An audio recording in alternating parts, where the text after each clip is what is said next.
escritores peruanos. Bien, el día de hoy comenzaremos hablando sobre la literatura quechua. En realidad la literatura peruana, joven, la literatura peruana se divide en tres grandes periodos, ya en tres grandes etapas. Vamos a hacer por acá una línea de tiempo.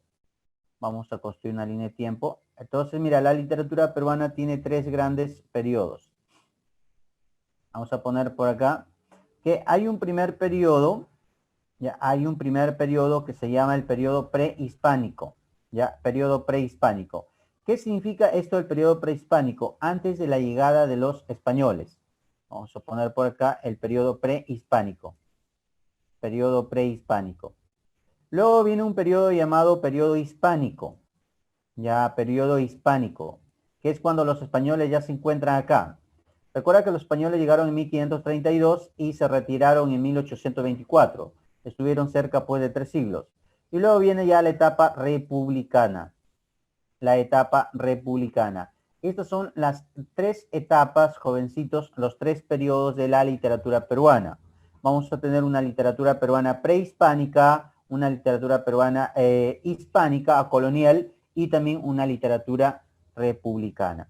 El caso del prehispánico no tenemos muchas, en todo caso, muchas obras, o por ahí, por no decir nada, porque estos periodos prehispánicos se caracterizaban porque ellos eran pueblos ágrafos, ya eran pueblos ágrafos, o sea, no tenían escritura. Se transmitía la literatura o los mitos, los cuentos, se transmitían de manera oral, de generación en generación. Ahorita vamos a hablar un poquito sobre esta literatura ágrafa o de la literatura prehispánica. Luego viene el periodo hispánico. 1532 llegan los españoles, vienen con su lengua, vienen con su religión. Y acá, por ejemplo, hay varios periodos, como por ejemplo el caso de la conquista. En la conquista, literatura de la conquista, encontramos a los famosos cronistas. Vamos a estudiar acá a Garcilaso de la Vega, al Inca Garcilaso de la Vega. También vamos a estudiar a Felipe Guamán Poma de Ayala. También tenemos por acá lo que es la literatura de la colonia. Dentro de la literatura colonial está Juan Espinosa Medrano, o un drama que el día de hoy lo vamos a estudiar, que es el drama Ollantay. Ya, Ollantay es un drama que pertenece a la literatura colonial. Y también la literatura de la emancipación. Ya, emancipación, que es cuando ya está por terminar este periodo hispánico. Emancipación, acá hay un jovencito llamado Mariano Melgar. Mariano Melgar, que va a escribir un libro llamado Yaravíes. A partir del año de 1821, 1824, se ya inicia la etapa republicana. ¿Y cuál es la primera corriente de la república? La primera corriente que aparece en lo que va a ser la etapa republicana es el costumbrismo. Por ejemplo, te comento, chicos, que acá vamos a estudiar a un señor llamado Manuel Asensio Segura. Estoy seguro que tú has escuchado hablar de él, Manuel Asensio Segura. Él es autor de una obra llamada Ñacatita. ¿Ya has escuchado Ñacatita? Luego vamos a hablar sobre el romanticismo. Romanticismo peruano. Acá vamos a abordar a don Ricardo Palma. Ricardo Palma y sus tradiciones peruanas. También has escuchado de él, estoy seguro. Luego hablaremos sobre el realismo. En el realismo hablaremos sobre don Manuel González Prada y también Clorinda Mato de Turner. ¿Sabes cómo se llama la obra de Clorinda Mato de Turner? ¿Alguien ha escuchado sobre esta famosa obra? La obra de Clorinda Mato de Turner, o Turner.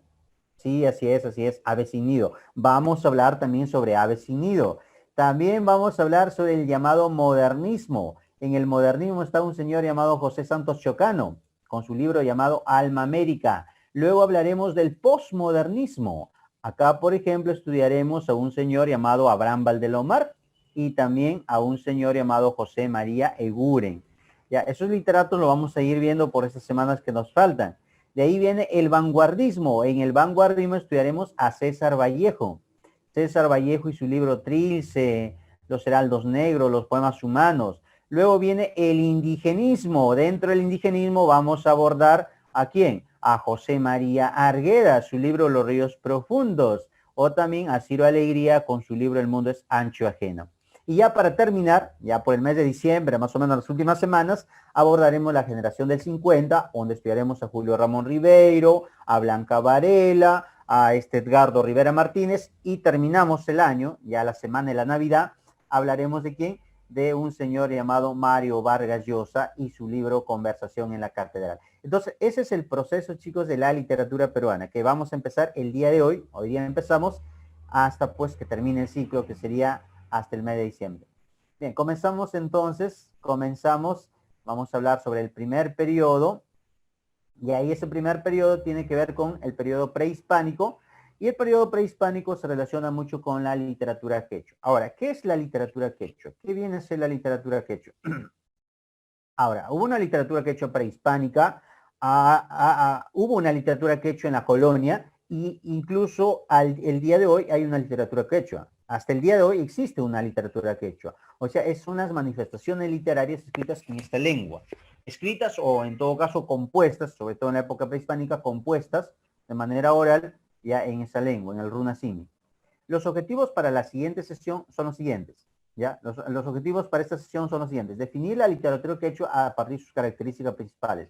¿Cuáles eran sus características? También conocer las manifestaciones literarias prehispánicas. Seguro has escuchado hablar del Aragui, del Jayi, del Ayataki, por ejemplo, del Huacantaki.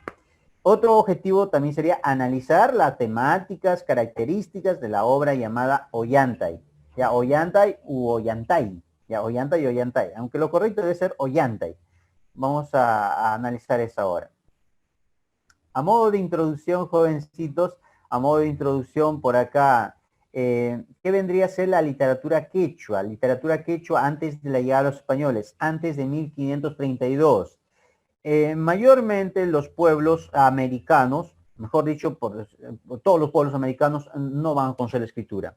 No conocen la escritura, o sea, son pueblos ágrafos. Los incas fueron ágrafos. Los pueblos que estuvieron antes de los incas fueron pueblos ágrafos, o sea, no conocían la escritura. ¿Cómo se transmitía entonces las manifestaciones literarias? ¿Cómo se transmitía un canto, una poesía, un aragui, un jayi, por ejemplo, un ayataki? Se transmitía de generación en generación de manera oral, ya de manera oral.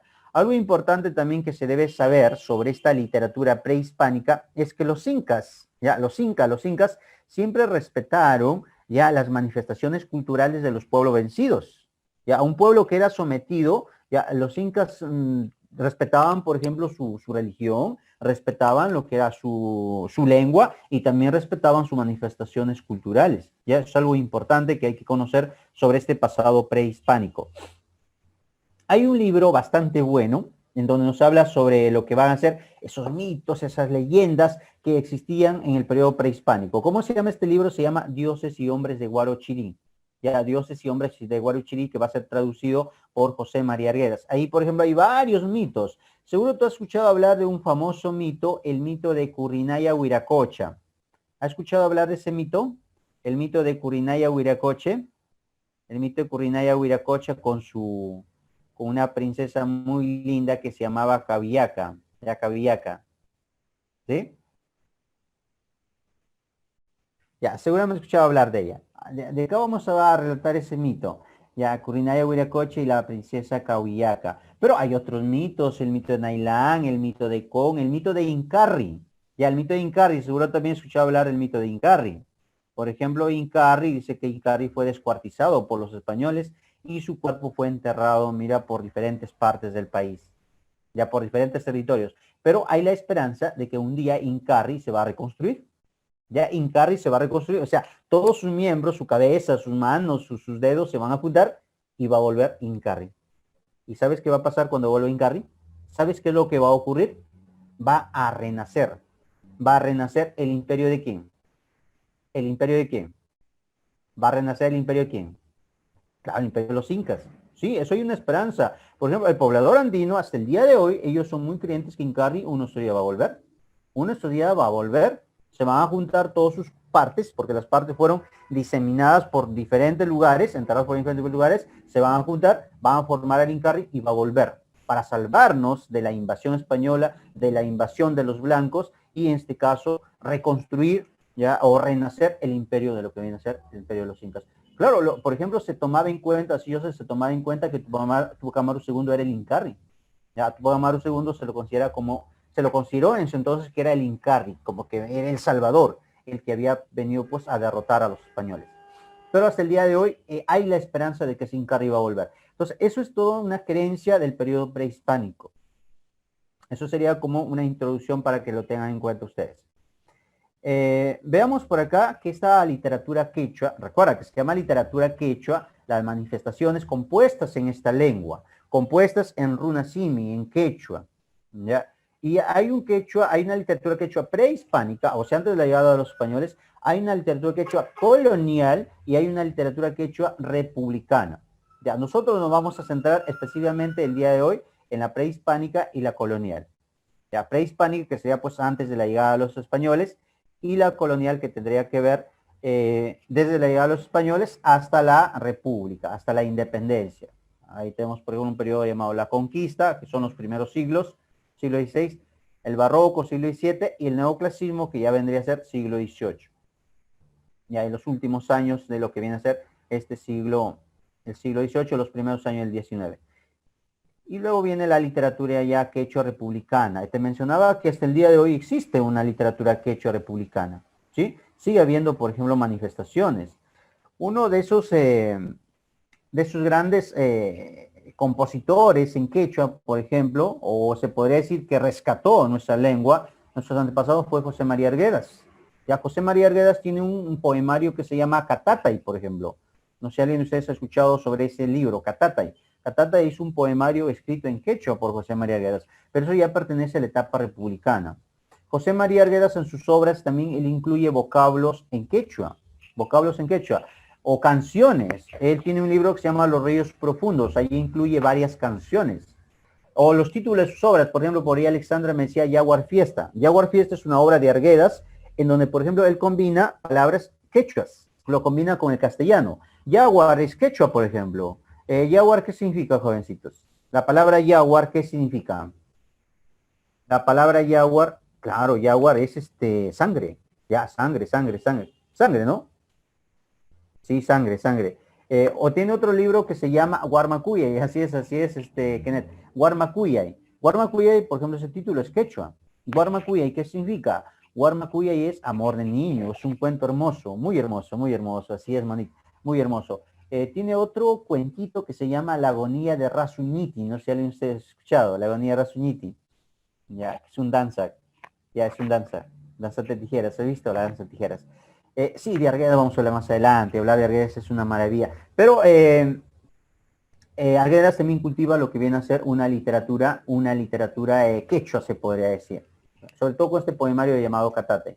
Sí, él pertenece al llamado indigenismo. Bien, chicos, ahora sí comencemos hablando primero sobre sobre lo que vendría a ser pues un poco el contexto para ubicarnos. Ya por ubicarnos, esta literatura prehispánica, tener en cuenta que el imperio inca o el imperio, en este caso el Tahuantinsuyo, se llegó a expandir de manera rápida.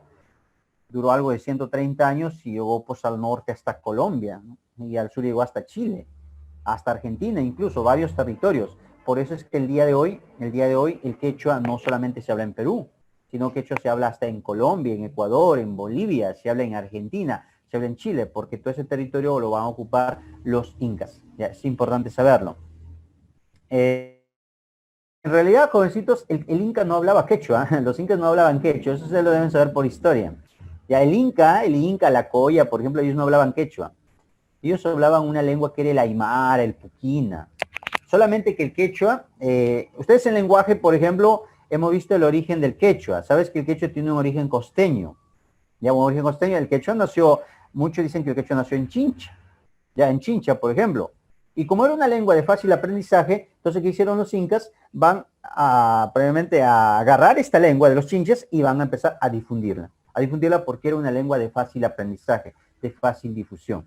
Eso es lo que pasa antes de la llegada de los españoles. En el siglo de, o dirás, ¿y cómo nosotros conocemos sobre los incas? ¿Cómo nosotros conocemos sobre estas manifestaciones, sobre estos mitos, sobre estas leyendas? ¿Cómo las conocemos? Las conocemos gracias a que el siglo XVI y el siglo XVII, cuando llegan los españoles, cuando llegan los invasores, bueno, también llegaron cronistas, llegaron sacerdotes que empezaron a escribir lo que veían, por ejemplo, ellos lo iban plasmando en sus libros. Hay muchos cronistas mestizos, cronistas españoles, cronistas indígenas incluso. Eso vamos a hablar en la siguiente clase. Y ellos se van a encargar, ¿qué cosa? De plasmar lo que se veía en lo que va a ser la escritura. Y gracias a ellos, por ejemplo, conocemos mucho sobre esos mitos, sobre esas leyendas, sobre esa idiosincrasia, la forma de vivir, ya la política, la economía, la cultura de lo que va a ser el pasado en este caso incaico. Hablemos sobre la literatura quechua prehispánica. Literatura quechua prehispánica. ¿Qué significa esto? Antes de la llegada de los españoles. Prehispánica, antes de la llegada de los españoles, o sea, antes de 1532. Sería pues el conjunto de manifestaciones que existieron ya antes de 1532, más o menos desde el siglo XII, que es cuando aparece, cuando se empieza a formar el imperio incaico con Manco Cápac. Entonces sería la literatura quechua prehispánica. Ya prehispánica. Ahora dirás, profesor, ¿y qué? ¿Antes del siglo XII no había literatura? No, sí había literatura, jovencitos. Claro que había literatura. Sí, sí, sí, sí. Había literatura. O sea, la literatura probablemente está desde que aparece el hombre. Ya está impregnada al origen del hombre. O sea, siempre ha habido literatura desde que aparece el hombre. Ahora, entonces dirás, profesor, entonces, ¿por qué estudiamos del siglo XII? Porque estamos hablando de literatura quechua. Ya quechua, exactamente quechua. Ahora, antes de que aparezcan los chinches que hablaban el quechua, había otros pueblos, sí, pero habían otras lenguas, pues, ¿no? Había otras. Específicamente vamos a hablar de la literatura quechua. Ya en eso estamos. Veamos qué características presentaba esta literatura. Primero, era oral. Ya era una literatura oral. ¿Qué significa eso? Los incas no conocieron la escritura. Así que cómo se transmitía un cuento, cómo se transmitía una leyenda, se transmitía de manera oral, de generación en generación. Además, no había autores, ya no había autores. Hay que tener en cuenta que una característica de los incas era el colectivismo, era una sociedad colectivista.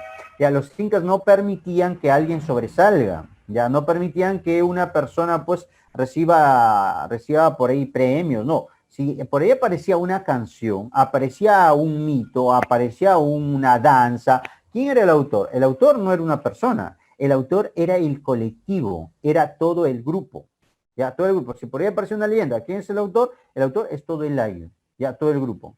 Entonces no había autores por su carácter colectivo. También era colectivista porque se expresaban por los sentimientos de todos los miembros del año. Agrarista. La literatura prehispánica se caracteriza porque te habla de qué. Mayormente, ¿de qué te habla? Te habla pues sobre la siembra, sobre la cosecha, te habla sobre los animales, todo tiene que ver con el agro. Recuerda que los incas también tenían muchos dioses, ¿ya? Y uno de sus dioses, por ejemplo, ¿quién era? Uno de sus dioses era la Pachamama. ¿Y qué es la Pachamama? La Pachamama es la madre tierra.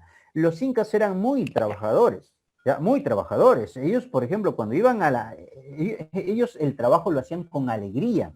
Y el trabajo lo hacían con alegría, ¿por qué? Porque cuando ellos iban, por ejemplo, a sembrar el maíz, a sembrar, por ejemplo, lo que viene a ser las papas, ¿cómo lo hacían? Lo hacían todo un grupo, ya todo un grupo, hacían una ceremonia, pagaban a la tierra, luego empezaban a sembrar y cuando terminaban la siembra, ¿qué hacían? Cuando terminaban la siembra, ¿qué es lo que cree que hacían? ¿Qué es lo que creen que hacían? Imagínate, iban, por ejemplo, vamos a sembrar una chacra de 20 hectáreas de maíz, 20 hectáreas de maíz, pero ha venido todo el año, han venido 200 personas. O sea, eso lo hacemos rapidito, ya rapidito lo sembramos y luego ¿qué hacemos? Luego, ¿qué hacemos? Eso ustedes lo saben por historia, ¿sabes qué hacían los incas, no? ¿Sabes cómo era el trabajo de los incas? Ahí estaba la famosa minca, el famoso aini. Ya. Una vez, por ejemplo, que tú terminabas de trabajar, de sembrar, que un par de horas, 3, 4 horas, sembrabas todo, y luego, ¿qué hacías? Hacías tu fiestita, ¿sí? Tu fiesta. Hacías un baile, hacías comida, y tocabas ahí tus antaras, no sé, tus flautas, y la gente bailaba, y la gente celebraba feliz. Ya, feliz, exacto. Por eso los incas amaban el trabajo, ya, amaban el trabajo. Entonces, esos cantos, esas poesías, esas canciones van a estar relacionadas con quién? Con el agro, ya con la siembra, con la cosecha. Los incas eran bastante festivos. Vamos a construir una casa. Ya, pues sí, construimos una casa. Excelente. Viene todo el año, lo construimos rapidito. Ya, pero luego al final tú qué tienes que hacer como dueño de la casa. Tienes que darnos pues nuestra comidita, una chichita, y mata pues tus vicuñas, tus alpacas, tus cuyes, y bueno, todos comemos y todos somos felices. Ya, eso eran los incas.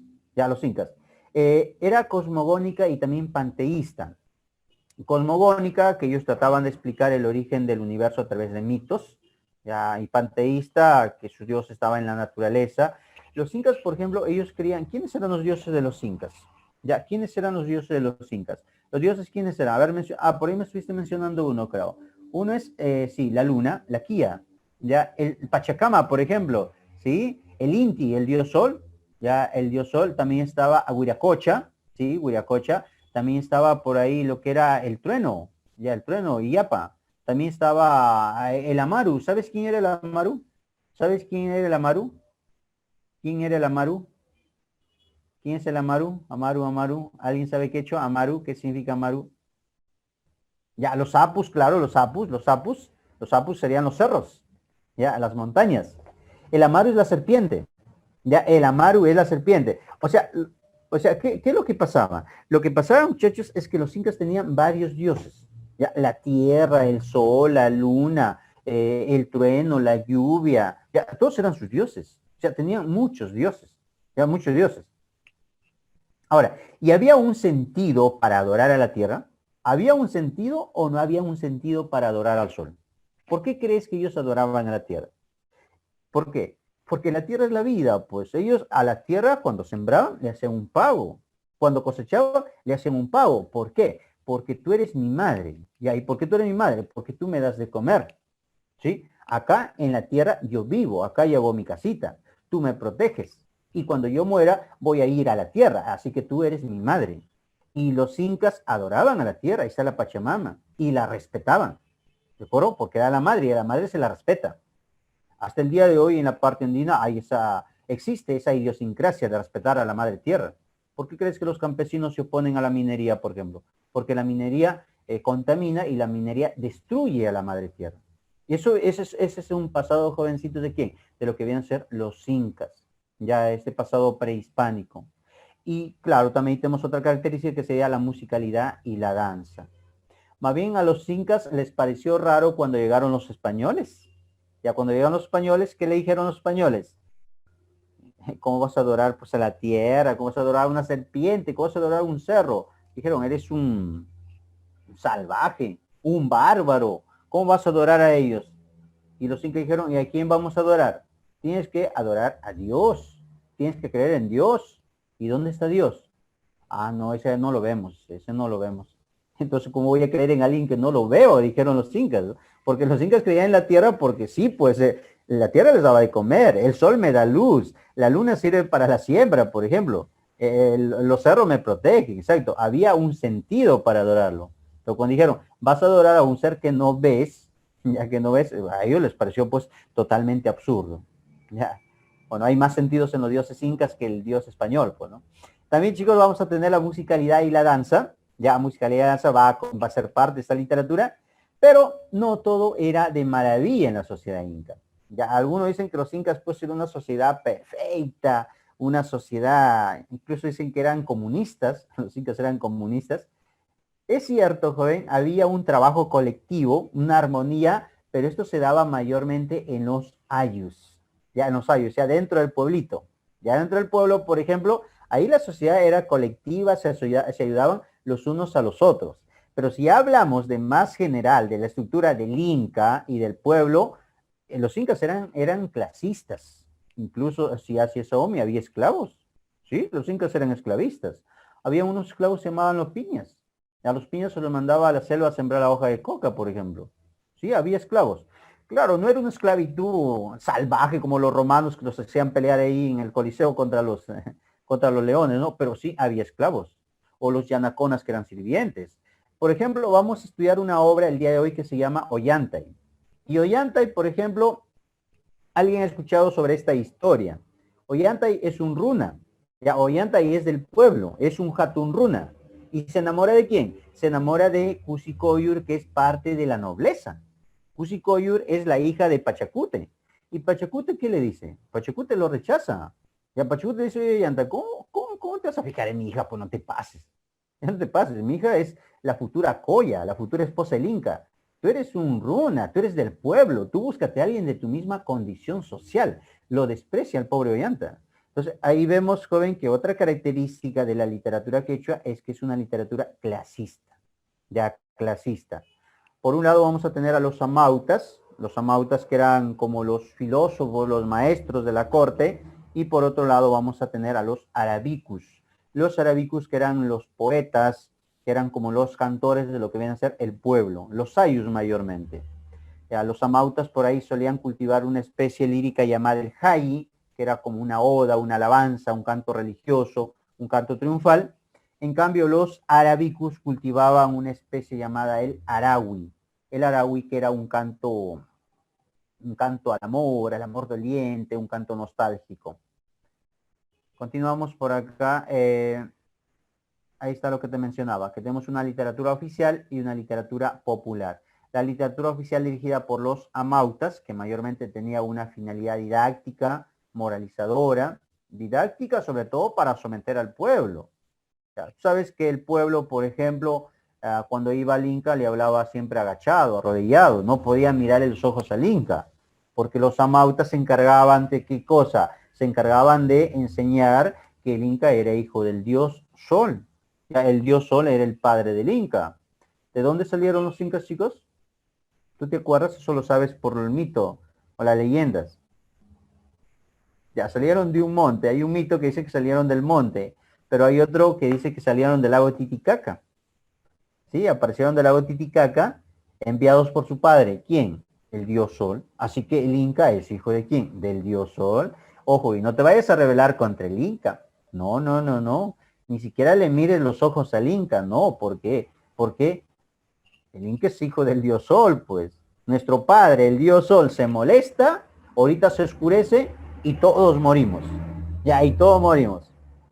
Y claro, y a veces por ahí en verdad apareció un eclipse, el sol se oscurecía y la gente pues creía. Sí, la gente tenía miedo. Eso se encargaban los amautas. Ya, los amautas tenían más que una función didáctica, moralizadora. Y el caso de la vertiente popular va a estar cultivada por los arabicus, ya los arabicus, que mayormente recogían pues composiciones, cantos, leyendas, fábulas por ahí de los pueblos y las difundían. Ya las difundían ahí, por ejemplo, cuando iban a sembrar, ya terminaba la siembra, ahí estaban los arabicus, los cantores, los músicos, para hacer o para complementar pues lo que era, en este caso, las celebraciones por la siembra o la cosecha que se está ejecutando. Los arabicus eran populares, eran de los ayos mayormente. Especies. ¿Qué especies vamos a tener? Ya tenemos especies épicas, especies dramáticas y especies líricas. O sea, previamente se va a desarrollar los tres géneros. Ya, los tres géneros.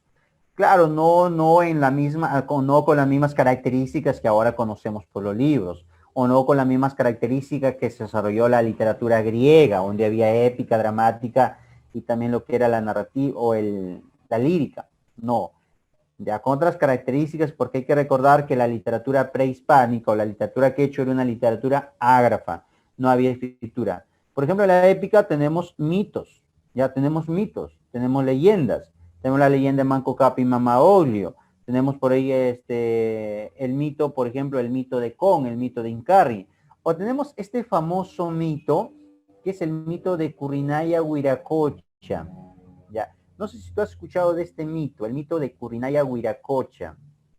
¿Has escuchado ese mito? Te preguntaba hace un momento si habías escuchado acerca del mito llamado Curinaya Huiracocha. En un pueblito había una princesa muy linda que se llamaba Cavillaca, ¿ya? Cahuillaca. Muy linda era la princesa y como era linda tenía un montón de pretendientes y todos sus pretendientes eran dioses así hermosos, con mucho poder.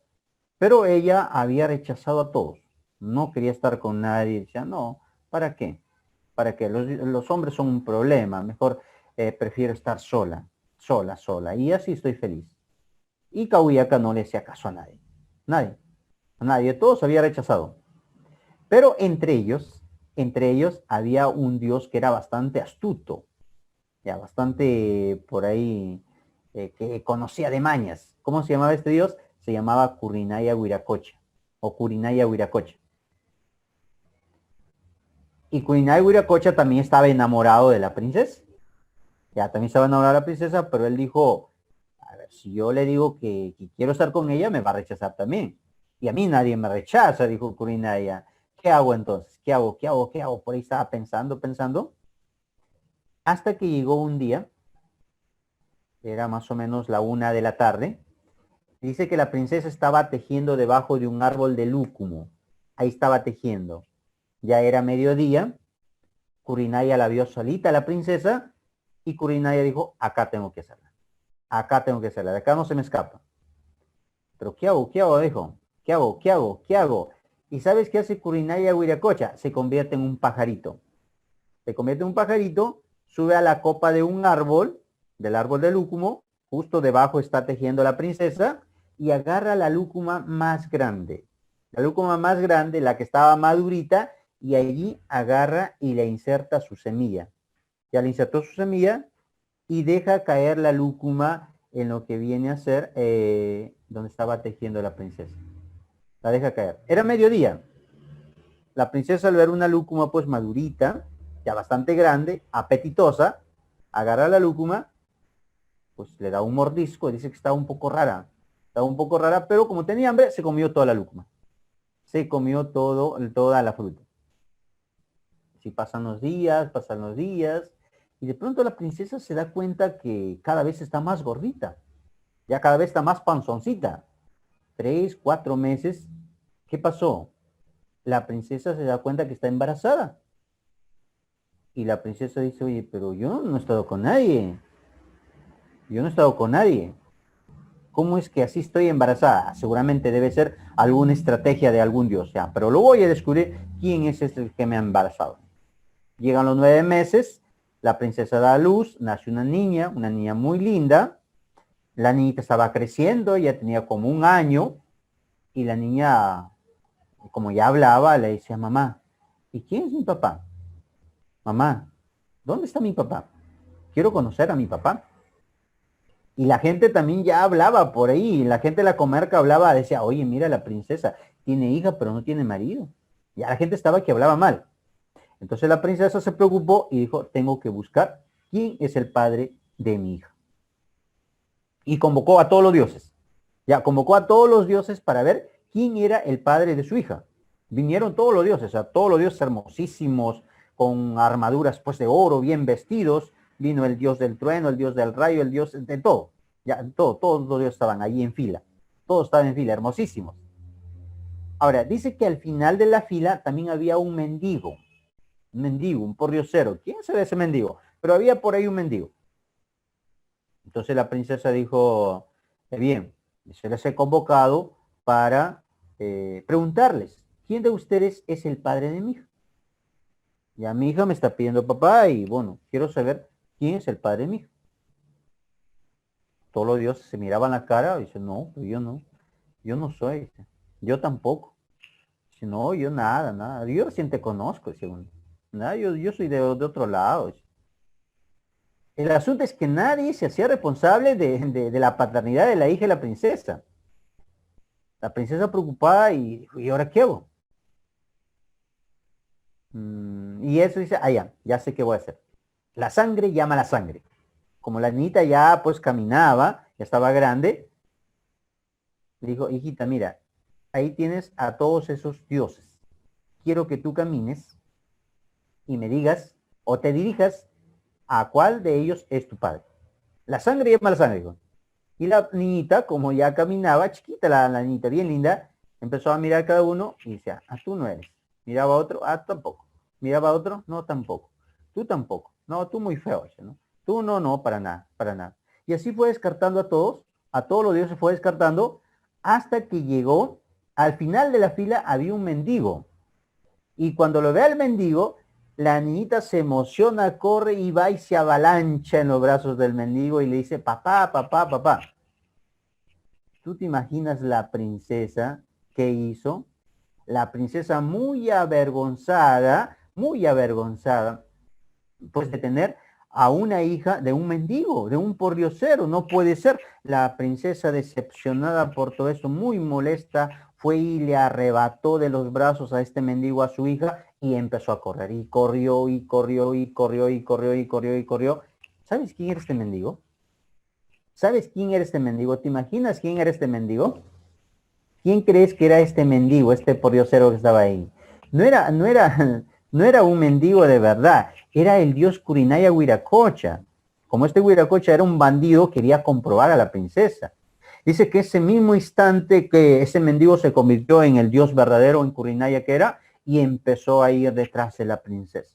Ya detrás de la princesa empezó a perseguirla, diciéndole, princesa, por favor, Kurinaya, perdón, Kauyaca, voltea, voltea, voltea, voltea, mírame quién soy, mírame, mírame, mírame lo fuerte, mírame lo hermoso, mira el dios que soy, voltea, por favor. Pero la princesa siguió corriendo hasta que lo perdió de vista. Ya lo va a perder de vista, la princesa corría más que Kurinaya Wiracocha. Y en eso dice que Kurinaya se encuentra con un zorro. Ya con un zorro le dice, oye zorro, ¿has visto a una princesa que lleva en su brazo a una niña?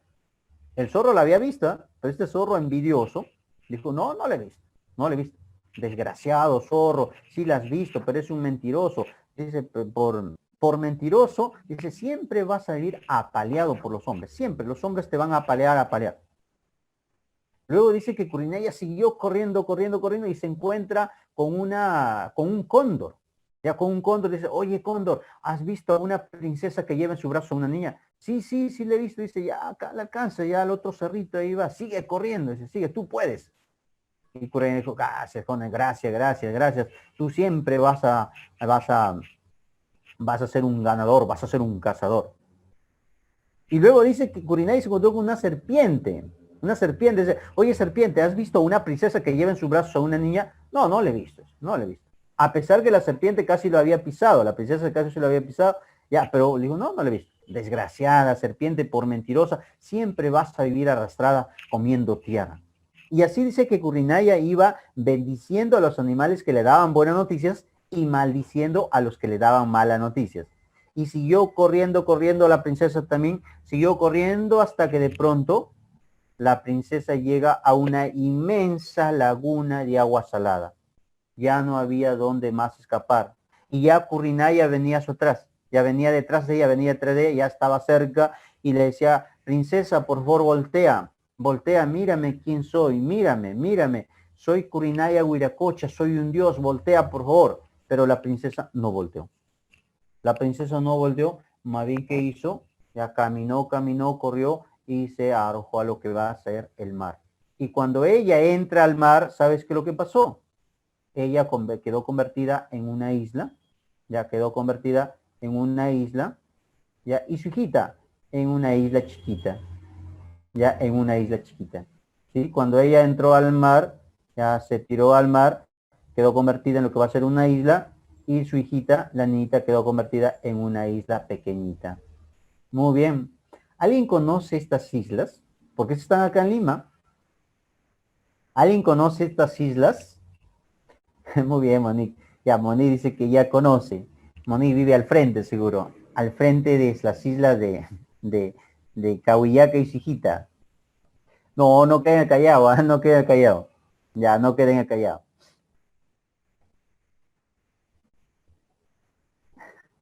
Mi cerro, dice mi cerro. Claro, quizás tienes el privilegio, ¿no? De vivir ahí al frente, pues, y todos los días amanece ahí con Cahuillaca y Sijita. Ya, esto está en Pachacama, no Pachacama. Por ejemplo, Moni me dice que sí, ella conoce, por ejemplo, como yendo al Lurín, por ejemplo, hay dos islas, y hay una isla más grande y una chiquita. Justamente eso, esas islas es la princesa Cahuillaca con Sijita, que cuando Kurinaya lo estaba persiguiendo, ellas pues entraron al mar y quedaron convertidas en unas islas. Entonces esas islas pues justamente es el mito del cual trata el mito de Kurinaya Wiracocha. Recuerda que los mitos pues tratan de explicar algo, ya, el origen de algo. Muy bien muchachos, eso vendría a ser entonces el mito de Kurinaya Wiracocha y su princesa Cahuillaca. También hubo género dramático, sí, también hubo género dramático. Mayormente relacionado con lo que sería pues las danzas, ya las danzas, los bailes, por ahí algunas canciones. Diferente pues al teatro griego que te mencionaba, ¿no? Ya no va a ser igual.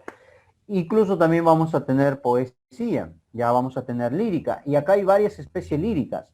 Por ejemplo, una de esas especies líricas, jovencitos, es el arawi, ya el arawi. ¿Qué era el arawi? Era un canto melancólico, un canto al desamor. Imagínate que tu amada no te quería, te rechazaba, ¿no? un amor no correspondido, entonces ahí estaba el Aragui, ya el Aragui, ¿de acuerdo? También había otro que era el Hayi, ya otro canto que era el Hayi era un canto parecido a la oda europea, como una alabanza, un elogio, un himno. Los Hayi se caracterizaban porque eran agrícolas, militares y también religiosos. Había otro canto que era el Aimoray, ya Aimoray, que era un canto, el Aimoray era un canto a la naturaleza, era un canto a la Pachamama, era un canto a la madre tierra, era un canto a las siembras, a las cosechas. Ya te he mencionado hace un momento que los incas eran muy festivos, ya muy festivos, así que ellos cada rato estaban cantando, haciendo fiestitas. Ahí estaban los Aimoray. También estaba el Urpi, ya. Urpi, ¿qué viene a ser Urpi? Ya, el Urpi, claro, parecida a la égloga, ¿no? Claro, la Aimoray sería pues parecido a una égloga. Había otro que era el Urpi en quechua es paloma. Ya, Urpi en quechua significa paloma. Entonces, este Urpi tenía que ver más que todo con el carácter amoroso. A diferencia del Aragui, el Urpi podría ser pues un amor feliz, un amor correspondido. ¿Ya? Y por ahí ya cuando la mala sí iba, te engañaba, en todo caso ya se convertía en un Aragui. También tenemos el Huanca. El Huanca era la pérdida de los seres amados. ¿Ya? El Huacantaqui, que era un canto dedicado a los animales, también cuando los animales se reproducían o cuando, por ejemplo, se ponía una marca a un animal, ahí estaban, por ejemplo, los cantos, los Huacantaquis. Y el Ayataki, que era un canto fúnebre, que el profe de la muerte también se le cantaba. Sí, claro, también se le cantaba. ¿Ya? Los incas tenían pues una visión diferente a la muerte cristiana que tenemos ahora. Ellos tenían otra forma, ya otra forma de pensar. Ya cuando alguien moría le hacían una fiesta, ya cantaban. Tú por ejemplo, debes conocer, o quizás eres del sur, por ejemplo, vas a Ayacucho, Huancavelica, esa parte, Apurímac. Cuando alguien muere, por ejemplo, ¿cómo lo entierran? Cuando alguien muere, ya en el sur mayormente suele haber esto, cuando alguien muere, ¿cómo lo entierran? Al sur, en Ayacucho, Huancavelica, eh, en lo que viene a ser Apurímac, ya aparte de Arequipa. Alguien muere, si alguien muere, ¿cómo lo entierran? ¿Sí o no que lo entierran con cantos? Que lo entierran con orquesta. Claro, lo entierran con banda. Así es, lo entierran con banda. Lo entierran tocando la música que pues al difunto le gusta. Ahí, por ejemplo, estaría un canto fúnebre, ya, un canto fúnebre. Eso sería pues como el ayataki, ya. Eso es como, eso se vendría a ser el famoso ayataki. Bien, chicos. Por ejemplo, ahí tenemos un ejemplo de un hayi. Recuerda que los hayis eran cantos triunfales. Tixi Huiracoche, Dios, origen del universo, creador de todo, oro que arde tan solo entre la noche y el corazón. Que la alegría de tu aliento venga en el viento, que tu mano magnánima siempre se extienda y que tu sempiterna voluntad sea la única que florezca. ¿Está hablando ahí y de qué? Es un canto religioso. ¿Y ahí eso qué cosa era? Un hayi. Un hayi. O por acá también tenemos un hayi guerrero. Dice, beberemos en el cráneo del traidor, de sus huesos haremos flautas, de su piel haremos un tambor, usaremos sus dientes como collar y después... Mira, qué hermoso, ¿no? Qué hermoso, qué hermoso, qué hermoso poema.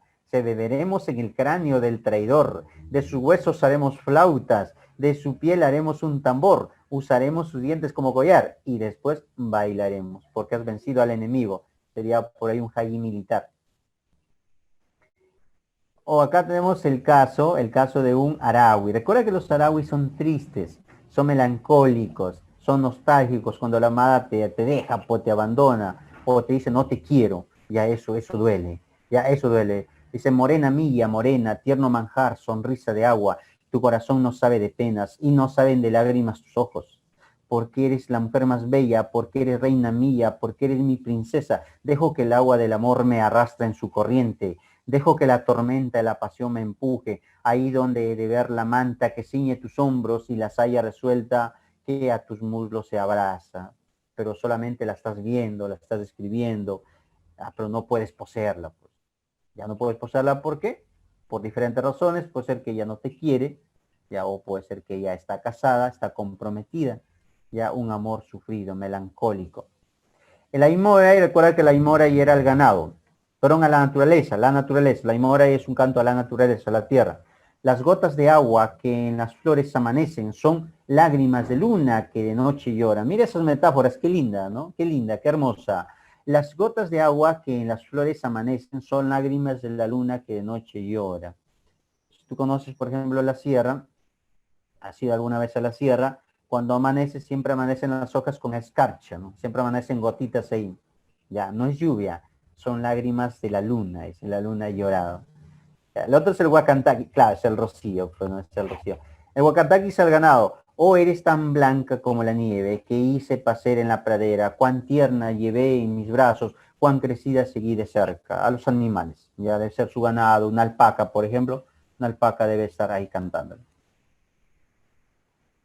Continuamos, chicos, continuamos. Ahora sí, ya vamos a abordar la literatura quechua de la época colonial. Ya literatura quechua de la época colonial, o sea, cuando ya los españoles llegan, ya nos traen la religión, los españoles vienen con lo que va a ser la lengua, ya la lengua en este caso el castellano español. Vamos a tener, por ejemplo, que a pesar que los españoles pues nos traen su lengua, nos traen su religión, va a haber grupos, ya hay grupos en la parte andina, sobre todo en la parte del Ande, que van a seguir, por ejemplo, hablando en su lengua. Ya van a seguir utilizando lo que viene a ser el runasimi. Ya el runasimi. Pero hay que recordar que los españoles vienen también con un objetivo. Ya la siguiente semana vamos a hablar sobre ello. Pero la idea era de los españoles era evangelizar, cristianizar a estos seres bárbaros, salvajes, que eran pues los indios americanos. Entonces, los españoles para poder evangelizar, ya para poder cristianizar, en todo caso, enseñar la religión, ¿qué es lo que tenían que hacer? Si el indio, por ejemplo, hablaba quechua, no te entendía, ¿qué es lo que tenían que hacer muchos los españoles? Muchos de los españoles tenían, por ejemplo, que aprender quechua, ya aprender quechua para poder evangelizar a lo que va a ser a los indígenas. Y es ahí, por ejemplo, cuando estos sacerdotes españoles que saben quechua, más adelante van a escribir ciertas obras. Por ejemplo, ¿quién es el autor del Ollantay? ¿Quién es el autor del Ollantay? ¿Quién escribió Ollantay, jovencitos? Y Ollantay está escrito en quechua. Ollantay está escrito en quechua. No, no, no, el Garcilaso no es el autor. El Garcilaso es el autor de los comentarios reales. El autor de Ollantay, hasta el día de hoy no lo sabemos. Sí, así es, así es, así es, así es, así es, así es. A ver, Eliana, por favor, Eliana Villalobos, gracias. Ya, muy bien. Gracias. Ya, no me rayé la pizarra porque ahí sale tu nombre, ¿eh? Y sale tu foto incluso. Ya, bien chicos, seguimos por acá. Te mencionaba lo siguiente, ya, te mencionaba lo siguiente, que ¿quién es el autor del Ollantay? No, no es el Inca Garcilaso. El autor del Ollantay viene a ser, hasta el día de hoy no lo sabemos, ya no lo sabemos. Pero por las características que presenta la obra, es un sacerdote.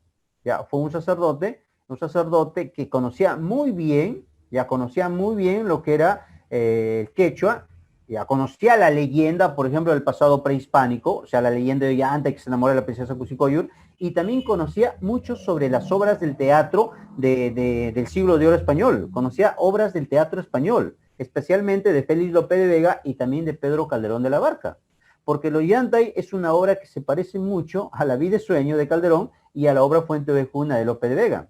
Ahorita vamos a compararlo por ahí. Entonces vamos a ver que la literatura en la colonia, la literatura que he hecho en la colonia, lo que más sobresale va a ser el teatro. El teatro. Hablemos del teatro quechua colonial. Y para hablar del teatro quechua colonial, pues hay varias manifestaciones, varias. Por ejemplo, está el Rapto de Proserpina, el Hijo Pródigo, el Pobre Marico, el Uxcapaucar. Pero, lo que predomina, lo que opaca todas estas obras, ¿cuál va a ser? Va a ser el Ollantay. Nosotros vamos a hablar de qué, chicos? Vamos a hablar de esta obra llamada Ollantay, u Ollantay, como se lo menciona también. Ollantay y Ollantay. Ojo con esto, San Marcos preguntó el año pasado sobre esta obra. Ya, preguntó sobre esta obra. El Ollantay es una obra que fue escrita o fue compuesta en la época de los incas o en la época de la colonia.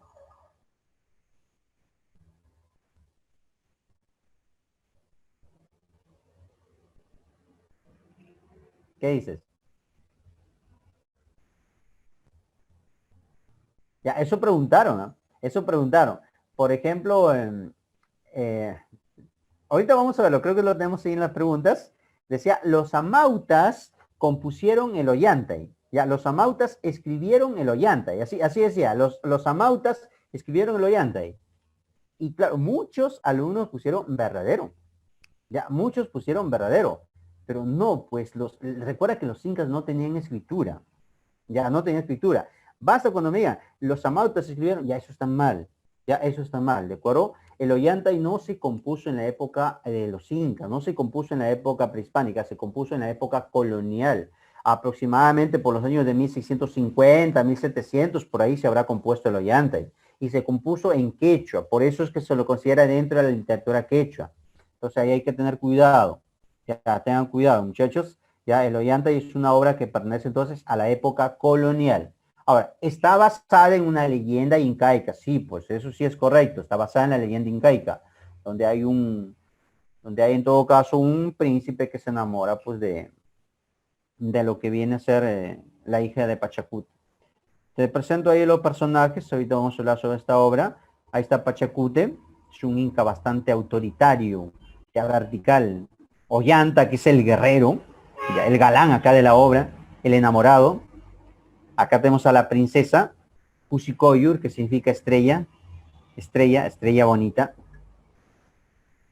Rumiñahui es otro general de Pachacute, Rumiñahui, que es astuto, significa ojo de piedra. Su hijo, el sucesor de Pachacute, se llama Tupayupanqui. Tupayupanqui, a diferencia de su padre, él era un inca bastante justiciero, bondadoso, magnánimo, perdonador. Claro, sería como el Ulises incaico.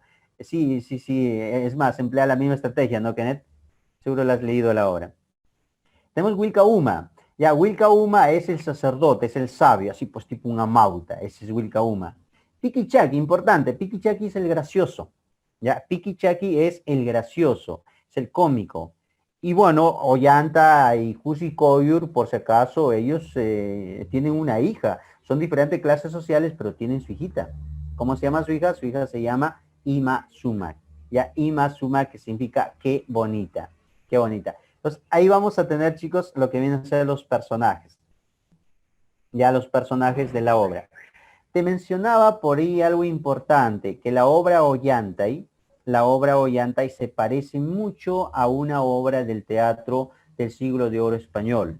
Ya, por eso se dice, jovencitos, que el que compuso el Ollantay conocía mucho sobre lo que era el teatro de la Edad de Oro. Porque esta obra Ollantay se parece mucho a quién? A una obra llamada La vida es sueño de Pedro Calderón de la Barca. Y no solo a eso, sino también a la obra llamada Fuente Ovejuna de Pedro Calderón de la Barca. Perdón, Fuente Ovejuna de Félix López de Vega. Ya, Fuente Ovejuna de Félix López de Vega. Y por acá está La vida es sueño. La vida es sueño y los sueños, sueños son, decía Segismundo. ¿Te recuerdas? Hemos estudiado con ustedes esa obra. Y también por acá está Ollantay. Ya Ollantay. A ver, por ejemplo, ¿en qué se parecen? ¿En qué se parecen? ¿Cuántos actos tiene Fuente Ovejuna? 3 actos. La vida es sueño, 3 actos. Ollantay, 3 actos. ¿Cuál es el verso que predomina en Fuente Ovejuna? Octosílabo. La vida es sueño, octosílabo. Ollantay, octosílabo. ¿Te das cuenta? ¿Qué más? ¿Qué más? En Fuente Ovejuna hay un gracioso, ¿sí o no? ¿Cómo se llama el gracioso en Fuente Ovejuna? Ya, por ahí me estaban mencionando que el gracioso en La vida de sueño es Clarín. Ya, hay un gracioso, es Clarín. ¿Cómo se llama el gracioso en Ollantay? Porque también tiene su gracioso. ¿Cómo se llama el gracioso en Ollantay? Se llama Piquichaki. Piquichaki, excelente, que significa pata pulga. Pata pulga. Y también Fuente Ovejuna tiene su gracioso. ¿Cómo se llama el gracioso Fuente Ovejuna? Se llama Mengo. Mengo, igualito. ¿Y cómo termina Fuente Ovejuna? Fuente Ovejuna, el final es feliz. ¿Y cómo termina La vida de sueño? El final es feliz. ¿Y cómo termina Ollantay? El final es feliz. Ahora, ¿y por qué es feliz? Porque en Fuente Ovejuna está la idea del perdón. Religioso, ¿ya? En La vida de sueño, perdón. Es feliz porque está la idea del perdón. ¿Y cómo termina Ollantay? con el perdón. Perdón, y todos son felices. Por ejemplo, ¿qué pasa con el pueblo de Fuentevejuna? ¿Te acuerdas cuando Fuentevejuna mata al comendador? Ya viene el juez, investiga y dice, ¿quién mató al comendador? Fuentevejuna lo hizo, señores. Fuentevejuna. Y como nadie se declaró culpable, entonces, ¿qué hicieron los reyes católicos? Bueno, los perdonamos, pues. Los perdonamos, no podemos castigar a todo el pueblo. Los perdonamos. ¿Y qué hizo? Fue Laurencia y Frondoso se casaron y todos fueron felices. Ya, todos fueron felices. ¿Qué le dice Segismundo a su padre? Padre, ¿sabes qué? Te perdono. No me interesa que me hayas tenido encerrado 20 años. Está bien, te perdono. Y es más, mira, ayúdame a gobernar acá al rey. Y Segismundo se casó con su prima Estrella y todos fueron felices. ¿Cómo termina Ollanta? ¿Qué le dice Tupayupanqui a Ollanta? Ollanta le dice, ¿sabes qué, Ollanta? Te perdono. Ya no importa que te haya rebelado contra mi padre. Ya te perdono. Ya te perdono. Es más, cásate con mi hermana. Ahí está, pues. Y Ollanta y Cusi Coyo se casaron y todos fueron felices. Ya todos fueron felices. Ya, claro, le devuelve todo su privilegio. Incluso le dice quédate como el nuevo Inca o como un Inca reemplazante acá. Ya, eso viene a ser, chicos, el caso de Ollanta, que se parece pues mucho a una obra del teatro de la Edad de Oro, del teatro barroco especialmente. Por eso se considera, ya se considera, usted mencionaba que el autor, no lo sabemos quién escribió, quién lo compuso. Antonio Valdés es el copista, el que lo va a escribir, ya el que lo va a recopilar. Él no es el autor. Ya, bueno, hasta ahora no se considera aún a él como el autor. Pero se sabe pues que conocía mucho sobre el teatro de la Edad de Oro. Ya, Alexandra, 3 son los actos. Ya 3 actos tiene Ollantay, La vida de sueño y también Fuentevejuna. Y el 8 es el verso octosílabo. Ya, verso octosílabo. Vamos con la historia. La historia es bastante conocida. Ya es bastante conocida, yo sé que tú has escuchado sobre esta historia. A ver, hablemos sobre el Ollantay. Hablemos sobre esta obra. Ollantay y Oyur se han casado. ¿Ah? Ollantay es un runa, él pertenece a la clase baja. Y Cusi Coyur es la hija de Pachacute. Y Cusi Coyur tiene que ser la coya, o sea, la futura esposa de su hermano. Recuerda que los incas se casaban entre hermanos para mantener la sangre de la realeza. Pero Cusi Coyur ha roto se podría decir, estas leyes, estas normas, y se ha metido con un plebeyo, que se han casado en secreto. Sí, se ha casado en secreto con Ollantay. La que sabe de esta boda es la madre de Cusicoyo, la Coya. La Coya. Pero hay un problema. La obra inicia cuando Ollantay se está lamentando por su amada porque hace días que no la ve. Ya hace días que no la ha visto a Cusicoyo. Y Ollanta le dice, hasta con su criado, con Piquichaki, el gracioso, le dice, Piquichaki, ¿has visto a mi amada? ¿Has visto a mi palomita? Piquichaki le dice, no, no la he visto. ¿Para qué te pregunto si tú nunca ves nada? Dice. Entonces no me preguntes, pues, dice Piquichaki. Recuerda que Piquichaki es el gracioso. Además, hasta donde yo sé, tu amada es una estrella, le dice Piquichaki, y las estrellas salen de noche, no salen de día. En ese diálogo que se encuentra Piquichaki y Ollantay, ¿quién aparece? Aparece un sacerdote, aparece Wilcauma. Wilcauma, que es el sacerdote, Ollanta se dirige y le dice, oh gran Wilcauma, tú que lo sabes todo, ya tú que eres un hombre muy poderoso, por favor, Wilcauma, ayúdame a decirle a Pachacute que me conceda la mano de su hija, que me conceda la mano de Cusicoyo. Wilcauma le dice, mira, Ollanta, yo ya te he dicho, ya te he aconsejado, estás mirando muy alto, Ollanta. Cuando el Inca se entere, lo que va a hacer es rebanar tu cuello. Ya te va a mandar a matar. Olvídate de eso, olvídate. Y yo no te voy a ayudar. Yo no voy a ir a pedir la mano del Inca Pachacute. Si quieres, ve solo. Entonces nadie lo ayuda a Ollanta. ¿Y qué hace Ollanta? ¿Qué hace Ollanta? Este Ollanta pues es un Ollanta valiente, ¿no? No es como cierto personaje por ahí que teníamos en la política. Ya, este Ollanta pues es muy valiente, ya es muy valiente. ¿Y qué hace? Ollanta se arma de valor, ya, se arma de valor, muy valiente, y va donde Pachacute. Llega tempranito, llegaron los dos con Rumiñahui, se había mandado a llamar a Rumiñahui también. Ya él le estaba dando por ahí instrucciones para ir a pelear contra los collas, contra los coyavinos que estaban por Puno, por ahí, por el altiplano. Y en eso Ollanta le dice, Pachacute, oh gran Pachacute, quiero hablar con usted, pero quiero hablar a solas. Imagínate, ¿no? Imagínate, estaba enfrentando ahí a su suegro. Y Pachacute era bastante vertical, severo. ¿Eh? Recuerda que Pachacute derrotó a los chancas. Y Ollanta, siempre arrodillado, ya con la cabeza agachada, le dice, oh gran Pachacute, tú sabes que yo soy el hombre más leal que tienes. Sí, Ollanta, lo sé. Dice. Además, tú sabes, Pachacute, que yo daría mi vida por ti. Sí, lo sé, Ollanta. Además, tú sabes, Pachacute, le dice, que gracias a mí hemos vencido a los chancas, hemos vencido a los huancas y a todos esos pueblos que están subyugados ahora acá a tus pies. Sí, Ollanta, le dice, sí, lo sé.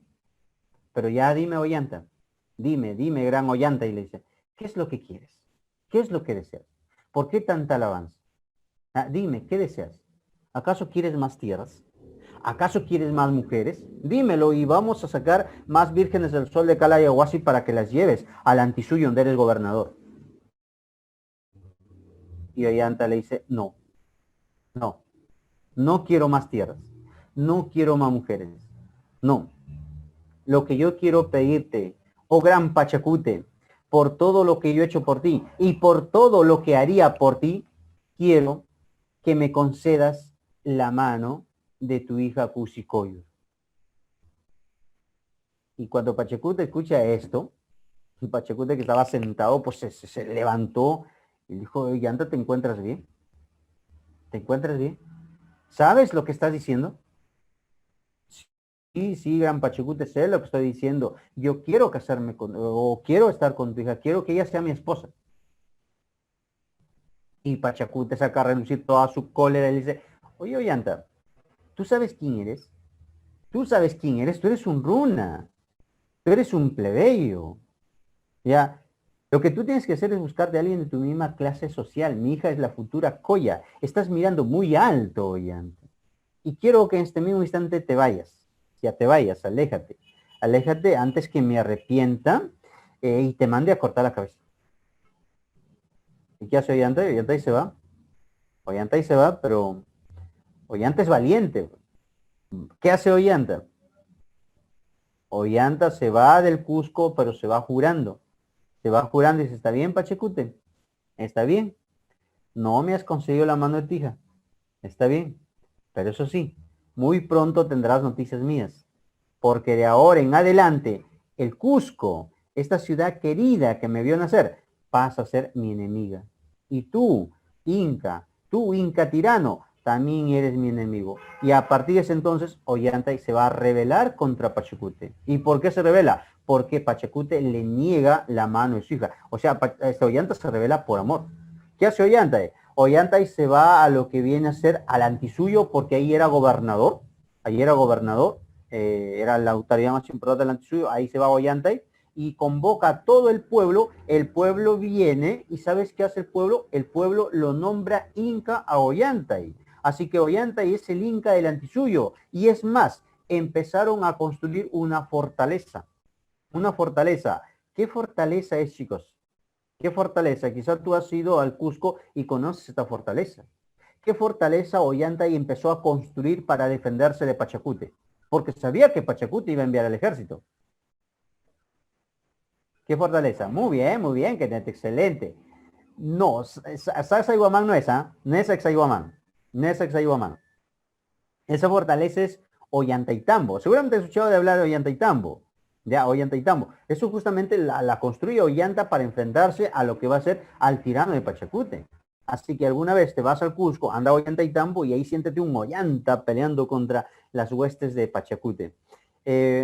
Muy bien, Ollanta está construyendo su fortaleza, eso es el nuevo Inca, y Ollanta va a tener que enfrentarse al tirano de Pachacute. En el Cusco, ¿qué pasa en el Cusco? Pachacute hace días que no ve a su hija. Ya hace días que no la ve, entonces la manda a llamar. Manda a llamar a Cusicoyo. Y dice que Cusicoyo no quería entrar. Estaba un poco ahí tímida. estaba con bastante ropa. ¿Qué había pasado?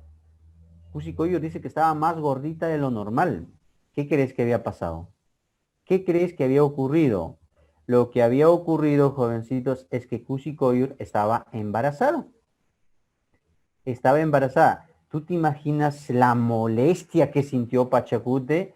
Pachacute dijo, eres una traidora, has traicionado, ¿cómo te vas a meter con ese runa? ¿Y qué hace Pachacute? Pachacute la manda a encerrar de por vida a su hija en la Ayahuasca.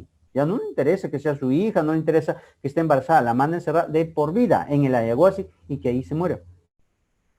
Sí, así que a su hija la mandó a encerrar y a la vez Ollanta llamó a, perdón, Pachacute llama a su otro general. ¿Cómo se llamaba el otro general que tenía? Un general bastante poderoso, al igual que Ollanta, se llamaba Rumiñahui. Le dijo, Rumiñahui, mira, quiero que vayas, me capturas a Ollanta y me lo traes, vivo o muerto, pero me lo traes. Ya, vivo o muerto, pero me lo traes ese desgraciado. Tengo mucho que conversar con él.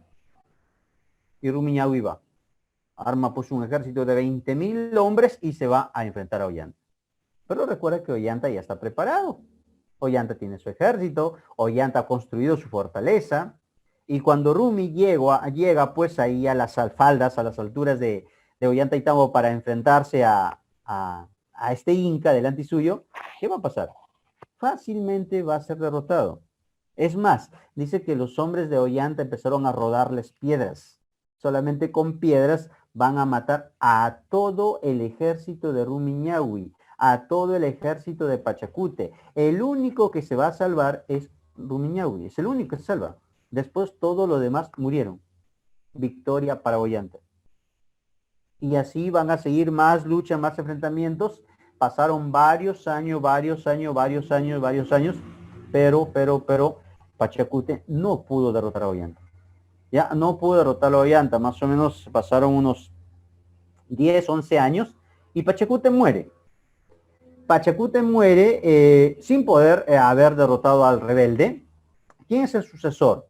¿Quién llega pues para tomar el poder? Su hijo Tupac Yupanqui. Ya Tupac Yupanqui llega para tomar el poder, es el nuevo Inca, pero este Tupac Yupanqui, a diferencia de Pachacute, que era bastante vertical, este es más horizontal, más, no sé, más dialogador, por ahí más bueno, se podría decir. En eso, Tupac Yupanqui se entera de algo. ¿Se entera qué cosa? Que Ollanta se ha rebelado contra su padre, porque Pachacute no estaba, perdón, Tupac Yupanqui no estaba enterado mucho de la noticia, porque Tupac Yupanqui había estado en el norte, él había estado peleando contra los chimús, contra los chachapoyas, contra los quitos. Y cuando llega al Cusco, se convierte en un nuevo Inca, se encuentra que hay una, previamente como una guerra civil. Ollanta se ha rebelado contra Pachacute. Y Tupac Yupanqui dice, pero qué raro si Ollanta era el hombre de confianza de mi padre. Ollanta era su mano derecha. Qué raro, ¿por qué se habrá revelado? Me causa curiosidad, decía Tupac Yupanqui. En eso, ¿sabes quién se presenta? ¿Quién se presenta? Se presenta Rumiñahui. Recuerda que Rumiñahui en una batalla había sido derrotado por Ollanta. Rumiñahui no regresó al Cusco, él se quedó escondido por ahí, porque si no el Inca lo hubiese matado. Rumiñahui retorna. Después de 10 años también retorna Rumiñahui y va donde Tupac Yupanqui, el nuevo Inca, y le dice Tupac Yupanqui. Dice, una vez fracasé en capturar a Ollanta, pero dame una segunda oportunidad y yo te aseguro que te lo traigo. Te lo traigo acá y te lo voy a traer vivo incluso. Te lo traigo vivo. Tupac Yupanqui dice, bueno, anda y haz lo que tienes que hacer. Trae a Ollanta. Tráemelo acá al Cusco. Pero eso sí, si por ahí no logras derrotarlo, no regreses acá al Cusco. No regreses. Ya, tírate al río o no sé, arrójate de una montaña, pero acá no vuelvas. ¿Y qué hace Rumiñahui? Se va a capturar a Ollanta. Pero Rumiñahui representa la astucia. Él dice, a ver, ¿qué hago? Si yo voy con mi ejército, así lleve 50,000 hombres, ese Ollanta me va a derrotar otra vez. Ya es más poderoso que yo, además está pues en una zona estratégica. Así que, ¿qué hago? Voy a emplear mi astucia. ¿Y sabes qué hace Rumiñahui? Rumiñahui agarra y se pone unas ropas todas viejas, andrajosas, todas rotas, y se golpea. Se golpea el rostro, los brazos, todo ensangrentado, llega a la fortaleza de Ollantaytambo. Ya toca la puerta, sale Ollanta y ve a un hombre ahí malherido, a un hombre que ha sido golpeado. ¿Quién es este hombre? Dice Ollanta. Ollanta va y lo levanta, ¿y sabes quién era? Era Rumiñahui. Ollanta se sorprende a ver a Rumiñahui de esa manera. Lo que pasa es que Ollanta y Rumiñahui eran muy amigos. Ellos ambos eran los generales más importantes del Inca Pachacute. Ollanta le dice, Rumiñahui, ¿qué te ha pasado? ¿Qué te ha pasado? Y Rumiñahui le dice, amigos, Ollanta, lo que pasa, amigo, es lo siguiente. Pachacute ha muerto en el Cusco. Y su hijo, Tupac Yupanqui, el sucesor, ese es peor que Pachacute. Es un tirano, hermano. Es un malvado. Mira cómo me ha dejado. Me ha ultrajado y me ha botado del Cusco. Por eso, Ollanta, hermano, amigo, he venido a unirme acá a tu ejército. He venido a unirme a ti para juntos pelear contra ese tirano de Tupac Yupanqui y poder vencerlo. ¿Qué crees que hace Ollanta? ¿Le cree o no le cree? Ollanta, ¿le cree o no le cree? ¿Ya? Ya, Ollanta, ¿le cree o no le cree? Claro que le cree, porque ellos eran muy amigos, ¿sí? Ellos eran muy amigos. Dice, claro, claro, dice, pero claro, pasa Rumiñahui y se pasa y lo hace pasar a la fortaleza adentro y para celebrar la llegada de un nuevo pues general, porque Rumiñahui era también bastante valiente, empiezan a celebrar. Matan llamas, alpacas, vicuñas, cuyes, cóndores, matan todo, empiezan a hacer una comida y traen chicha y machicha y empezaron a tomar para celebrar la llegada de un nuevo general, la incorporación de un general bastante fuerte. Y tomaban, pero dice que Rumiñahui tomaba poquito. Oye, Rumi, ¿por qué no tomas? Es que me duelen las heridas, decía. Ah, ya, pero estaba celebrando ahí también. Y cuando Rumiñahui ve que Ollanta, los generales de Ollanta y todos los demás soldados están muy borrachos, ya están muy borrachos, ¿qué es lo que hacen? Agarra y abre las puertas de la fortaleza, prende una fogata para que él había dejado su ejército por ahí a un par de cerritos escondidos. Ya, prende la fogata para que venga el ejército, viene el ejército, entran a la fortaleza de Ollantaytambo y capturan fácilmente a todos los traidores, a todos los rebeldes. Y es así como Rumiñahui logra capturar a Ollanta. Se lo llevó, ya lo llevaron a todos los traidores a lo que va a ser pues a la plaza del Cusco. Y bueno, cumplió, ya Rumiñahui cumplió. Rumiñahui llegó pues donde Tupac Yupanqui y le dice, mira Tupac Yupanqui, te lo dije que te lo iba a traer a Ollanta, ahí está, ya ahí está. Ollanta estaba pues ahí amarrado, con los ojos vendados, ¿no? Y los otros son, Piquichaqui también estaba por ahí, Orco Guaranca, todos los generales de Ollanta. Tupac Yupanqui molestos, traidores, desgraciados, desleales, felones, pérfidos, ¿cómo es posible? ¿Cómo es posible que se hayan rebelado contra mi padre? Y sobre todo me sorprende más tu actitud, Ollanta. Ollanta, si tú eres la mano derecha de mi padre, tú eres el hombre más importante de confianza, ¿qué es lo que te ha llevado a rebelarte? ¿Por qué te ha rebelado contra mi padre? Ollanta, le dice Tupac Yupanqui. ¿Y sabes qué le responde Ollanta? Ollanta le dice, es que Tupac Yupanqui me ha revelado por amor, lo he hecho por amor.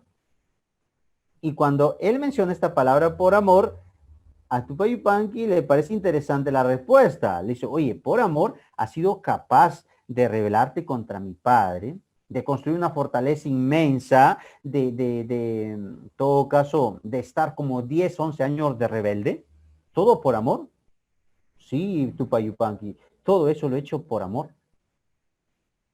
Oye, ¿quién es la afortunada? Le dice, si tú has hecho eso por una mujer, por amor, ¿y a quién es la afortunada?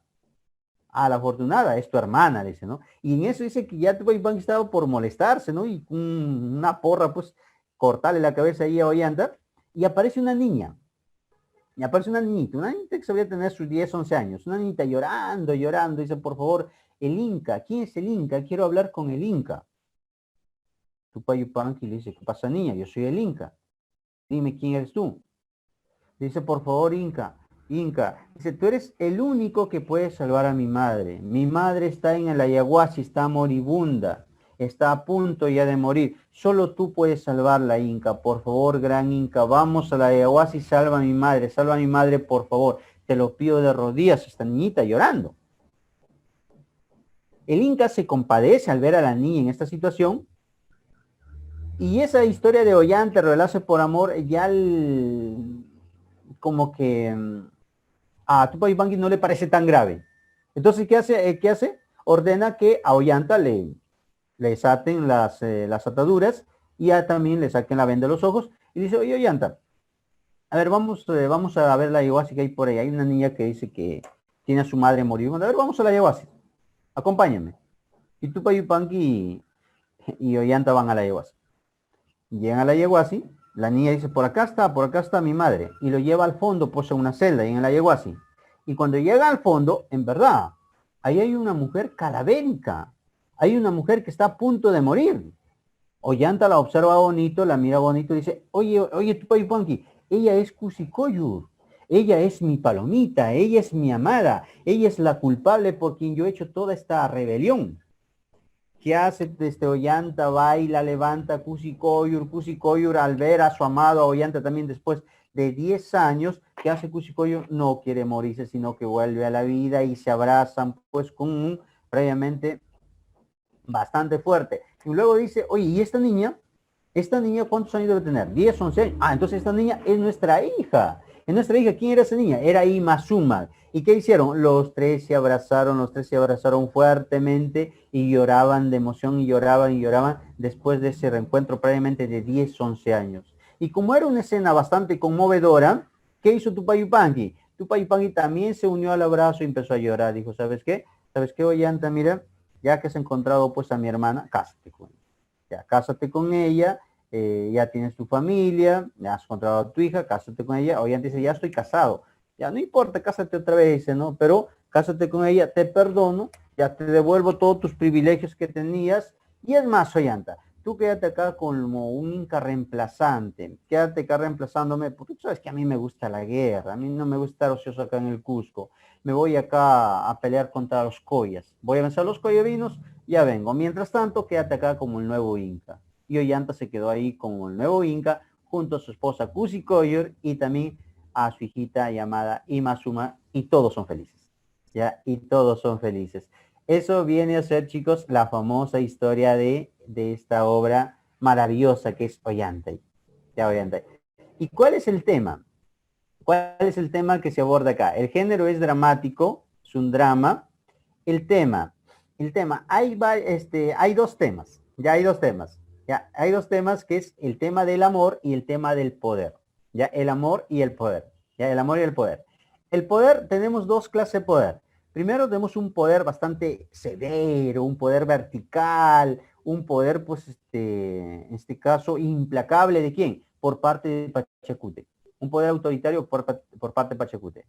Pero cuando muere es su hijo Tupac Yupanqui. Tupac Yupanqui es contrario a su padre. ¿Por qué? ¿Qué poder representa? Representa un poder magnánimo, perdonador, generoso, reconciliador. Entonces, esas son las dos clases de poder que vamos a tener acá en la obra. El poder de Pachacute, vertical, y el poder de Tupac Yupanqui, que es un poder magnánimo, generoso. Ya, ese es un tema. Y el otro tema, ¿cuál es? El amor. Ya, el amor. A ver, una pregunta, muchachos, una pregunta. ¿El amor es el único capaz de qué? A ver, respóndeme, según la obra Ollantay. Según la obra Ollantay, ¿el amor es el único capaz de qué? ¿De qué crees que es Kenneth? ¿De qué crees que es Sofía? ¿De perdonar? Así es, Alexander. Muy bien, muy bien, muy bien, muy bien. De vencer las adversidades, así Rosalinda. El amor es el único capaz de, por ahí Alexander creo me decía, de romper barreras sociales. ¿Sí? De romper barreras sociales. ¿Por qué? ¿Por qué? Recuerda, Cusi Koyur, ¿quién es? Es la hija del Inca. Es de la nobleza. Ya de la nobleza de sangre incluso. ¿Y Ollanta quién es? Ollanta es un runa. Es un hatun runa. Es alguien del pueblo. O sea, son diferentes clases sociales. Pero ¿qué pasó? ¿Qué pasó? ¿Qué pasó? ¿Son felices o no son felices al final? ¿Son felices o no son felices, muchachos? ¿Se llegaron a casar? Sí. ¿Y por qué? Por el amor. O sea, el amor puede romper barreras sociales. Sí, sí, sí. Así que mira, tú podrías casarte con la hija de Dionisio Romero, por ejemplo, ¿no? O con el hijo de Dionisio Romero. ¿Sabes quién es Dionisio Romero, no? ¿Sabes quién es Dionisio Romero? ¿Sabes quién es Dionisio Romero? O con la hija de Donald Trump, por ejemplo, podrías casarte con ella, ¿no? Dionisio Romero es el dueño del Banco de Crédito, el hombre más rico del Perú, o bueno, el hombre más rico del Perú. Entonces tú podrías casarte con su hija. Sí, sí, podrías casarte. Ya, ¿y cómo? ¿Cómo? ¿Qué tendría que haber? Podrías casarte con alguien que vive en la Casuarinas, en Miraflores, sí, no hay problema. Ya, ¿y cómo? ¿Cómo? Por amor, pues exacto, exacto, exacto, exacto, por amor, ¿no? Por amor, exacto. Con el amor entonces puede romper esas barreras sociales. Pero en todo caso tendría que enamorarte ella de ti, ¿no? Porque si tú te enamoras de ella, quizás por ahí no te haga caso, ¿no? Muy bien, chicos, vamos a entender entonces ese caso que son los dos temas que se abordan en la obra llamada Ollantay. El poder, ya, el poder y también lo que vendría a ser pues el amor. No, nada, ahí no funcionan los amarres, Alexander, no funcionan los amarres. Ahí tiene que ser amor, ya, amor. El amor es capaz de todo. Ya. Bien, chicos, vamos a continuar con lo que va a ser la clase y tienes un argumento, eso para que tú lo puedas leer, ¿sí? Bueno, yo ya te he contado el argumento, espero que lo tengan ahí en la diapositiva. Y para terminar con la clase, veamos por acá un cierto análisis de la obra Ollantay. La obra Ollantay tiene ya o tres tesis que plantean sobre su origen. Hay una tesis incaísta, una tesis hispanista y una tesis ecléctica. Por ejemplo, la incaísta que dice que la obra es exclusivamente incaica, auténticamente incaica.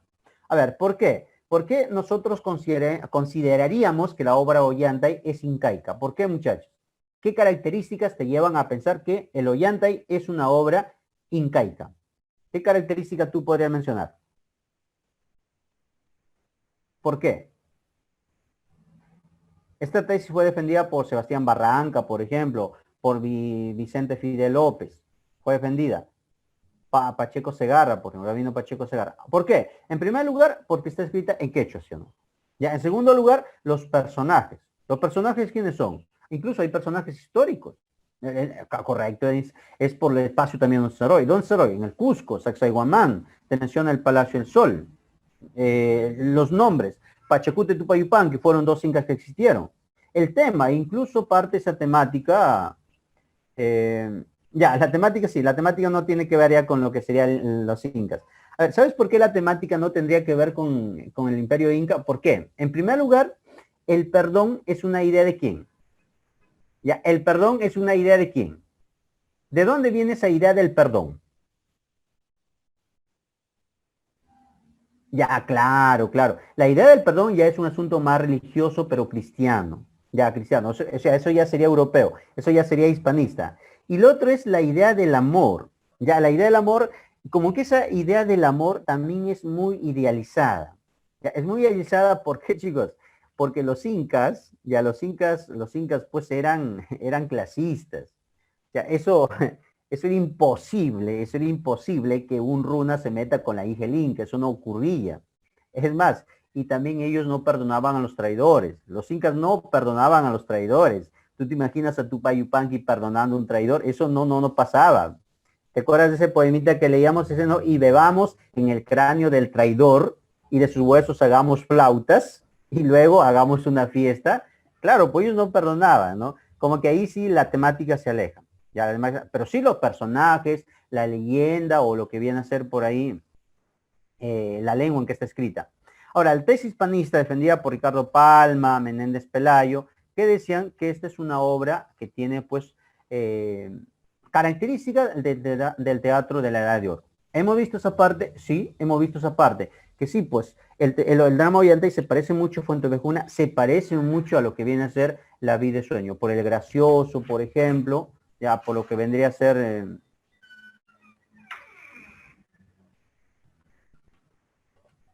Ya, por lo gracioso, también por la dama, el galán que existe. Ya. Eh, entonces, chicos, ahí vamos a tener la tesis hispanista. Y la otra tesis es pues la tesis ecléctica. Ya, la tesis ecléctica que dicen pues que el drama Ollanta tiene influencia del teatro hispano, pero también tiene pues en todo caso elementos de la cultura incaica, como los personajes, como por ahí la lengua misma es que está escrita. Esto fue defendido por José Larriba Agüero y también Ricardo Rojas. Así es que hubiesen hecho flautas de los huesos de Ollanta. Ya, por traidor, pues, ¿no? Por traidor, por rebelde. Pero Tupayupanqui no, Tupayupanqui lo perdona. El tema que veíamos, recuerda que el tema es el poder y el amor. Hay dos clases de poder. Justamente acá tenemos el poder de Pachacute y también el poder de Tupayupanqui. Recuerda, mira, ¿qué le dice Ollanta? Ollanta le dice, bien sabes, poderoso Inca, que desde mi infancia te he acompañado procurando siempre tu felicidad en la guerra. Mi valor te ha servido para que impongas tu poder a millares de pueblos. He de estar siempre contigo si me concedes a Kusikoyur, pues marchando con esta luz te adoraré como a mi soberano y te alabaré hasta la muerte. ¿Qué le responde Pachacute? Pachacute dice, Ollanta, eres plebeyo, quédate así, recuerda quién has sido, miras demasiado alto. O sea, que lo desprecia. Entonces, acá tenemos el poder de Pachacute, un poder pues vertical, un poder severo. Y por otro lado tenemos el poder de Tupayupanqui. Tupayupanqui, ¿qué dice Tupayupanqui? Pon en libertad a esos prisioneros, que se aparten de mi presencia. Habéis contemplado de cerca la muerte. Ahora huid como al ciervo en el bosque. Ya que estáis rendidos a mis plantas, mi corazón medita que sea generoso con vosotros y que os eleve, aunque sea 1.000.000 de veces más. Tú que has sido el valeroso y gobernador del antisuyo, sabrás que es mi voluntad que continúes mandando para que conserves siempre tu fama. Entonces ahí se ve qué cosa que Tupayupanqui pues perdona a Ollanta, ya, perdona a lo que va a ser a Ollanta, perdona al traidor. Tenemos el caso del gracioso. Recuerda que el gracioso, ¿quién es? El gracioso es Piquichaqui. Eso también es un aporte o influencia de qué tipo de teatro, del teatro barroco de la Edad de Oro. No se olviden ese detalle, eso han preguntado. ¿Cuál es la influencia o qué teatro influye en el drama Ollanta? El teatro barroco, el teatro del siglo XVI y XVII. Eso es el comenzar de la obra. Ollanta le dice, hombre, no me sirves de estorbo, no me contradigas, porque en este momento te he de quitar la vida, destrozándote con mis propias manos. Y Piquichaqui le responde, veamos, arrójame afuera como a un muerto, y ya no me dirás cada año, cada día, cada noche, Piquichaqui, Piquichaqui, busca Cosicuyo, busca Cosicoyo, ¿no? Un poco burlándose de cómo Ollanta y le está expresando, está hablando. Por acá tenemos otro texto. También la obra, jovencitos, la obra contiene qué cosa, arauis. Recuerda que es un araui es un canto melancólico, es un canto por ahí cuando la amada te abandona, se va, o en todo caso no te corresponde. En la obra tenemos varios arauis. Por ejemplo, acá en la escena quinta dice, ¿dónde está tu pecho amado? ¿Dónde tus ojos, paloma? El néctar de tu corazón y la suavidad de la boca. Ay, ay, ay. Paloma que se extravía delirando en el roquedo, sollozando a la voz en grito, caminando entre zarzales, pregunta por todas partes, ¿dónde estás, corazón mío? Claro, acá por ejemplo es por qué. ¿Y eso por qué? Porque recuerda que Ollanta está buscando a Cusicóyur, pero no lo encuentra. Ya no lo encuentra. Ya no la encuentra. Dice, ¿dónde está? Por eso le pregunta a Pichaki, ¿dónde está? ¿La has visto? Y dice, ¿dónde estás, corazón mío? Se refiere a quién? Allí a la paloma, a Cusicoyo. Recuerda que el Araui tiene un tono melancólico, un tono de nostalgia. Así es, Rosalinda, así es, así es. 11 años y permanecía el amor intacto, ¿no? Un amor verdadero. ¿No? Ahí hay otro Araui, dice, dos queridas palomitas tienen pesar, se entristecen, gimen, lloran, palidecen, con un inmenso dolor. Ambas fueron sepultadas de la nieve en la espesura, y cuya guarida dura era un árbol sin verdor. La una su compañera perdióla súbitamente, un día que fue inocente, su mantención a buscar al Pedregal va tras ella, pero la encuentra muerta. Acá previamente está hablando sobre qué, sobre la separación. ¿Quién serían las dos palomitas? Serían pues uno Ollanta y el otro sería Cusicoyo, cuando son separados. O sea, cuando Pachacute lo rechaza. Ya para ir terminando, para desarrollar nuestras preguntas, la rebeldía de Ollanta. Mira lo que dice Ollanta. Dice, Ollanta, así eres correspondido. Tú que has sido el vencedor de tantas naciones. Tú que tanto has servido. Ay, Cusicoyu, esposa mía, ahora que te he perdido para siempre, ya no existes para mí. Ay, princesa, ay, paloma, ay, Cusco, hermoso pueblo mío. Desde hoy en adelante he de ser tu implacable enemigo. Romperé tu pecho sin piedad, rasgaré en mil pedazos tu corazón, les daré de comer a los cóndores, a ese inca, a ese tirano. Acá es el fragmento donde Ollanta justamente expresa esa rebeldía contra el inca. ¿Por qué? Por haberle negado pues la mano de su hija. Por eso él se hace nombrar el inca delante suyo y además empiezan a construir la fortaleza de Ollantaytambo. La astucia Rumiñahui. Una pregunta, ¿esta estrategia que emplea Rumiñahui se te parece mucho a una obra literaria? ¿A qué obra literaria? Esa estrategia de golpearse a él mismo y le hace que entren a la ciudad y luego abre las puertas y entra todo su ejército. Claro, claro, claro. Se parece un poco a la historia de la Ilíada, la guerra entre griegos y troyanos. Te das cuenta que el autor conocía mucho estas obras, o sea, para que emplee esta estrategia, él conocía sobre la Ilíada, o sea, era una persona bastante culta. ¿Te acuerdas pues que Ulises hace un caballo de madera, lo hacen entrar, y cuando se emborrachan todos los troyanos, salen los hombres, abren las puertas de la fortaleza, y entra el ejército griego y vence. Logra vencer al enemigo. Eso mismo pasa acá. Ya eso mismo utiliza Rumiñahui. Rumiñahui dice acá, Ollanta, y le dice, levántate, aquí tienes mi mano. ¿Quién te ha puesto en ese estado? ¿Quién te ha conducido a mi palacio y a mi presencia? Que traigan ropa nueva para ti, pues yo te amo. ¿Por qué estás desamparado?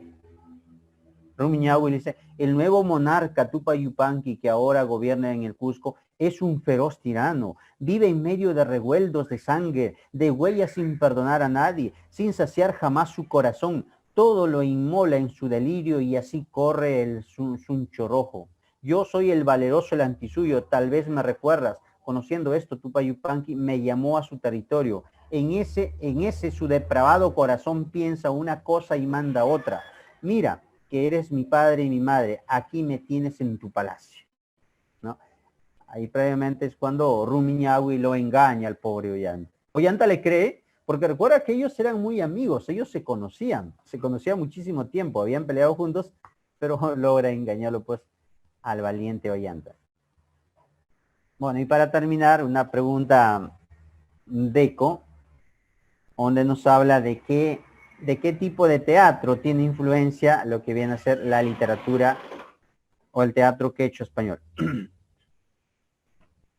Sí, fácil, ¿no? Fácil, no se vayan a olvidar, jovencitos, no se olviden que el teatro que influye es el teatro del siglo de oro o también conocido como la edad de oro. Ya, claro, recuerda que la edad de oro tiene a dos etapas, uno que sería el renacimiento y también el barroco. Claro, ¿cuál es la corriente literaria en sí que influye? Es el barroco, ya el teatro barroco. El teatro Lope de Vega y de Pedro Calderón de la Barca. Bien, ahí hay una bibliografía. Si por ahí quieres saber más sobre el Ollanta, te recomiendo que entres a esta página.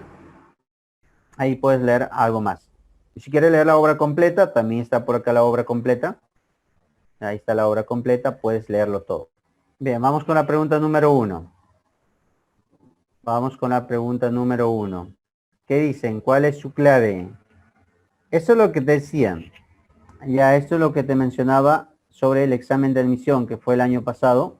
Pregunta 2019 sobre el drama. ¿Qué dicen, jóvenes? ¿Cuál es la respuesta? La primera oración dice, pertenece a un sistema literario de élite por su código lingüístico, un quechua escrito. ¿Eso es verdadero o falso? ¿Verdadero o falso? ¿Es un quechua escrito? ¿Es un quechua escrito? Pregunta, ¿está escrita en quechua o no?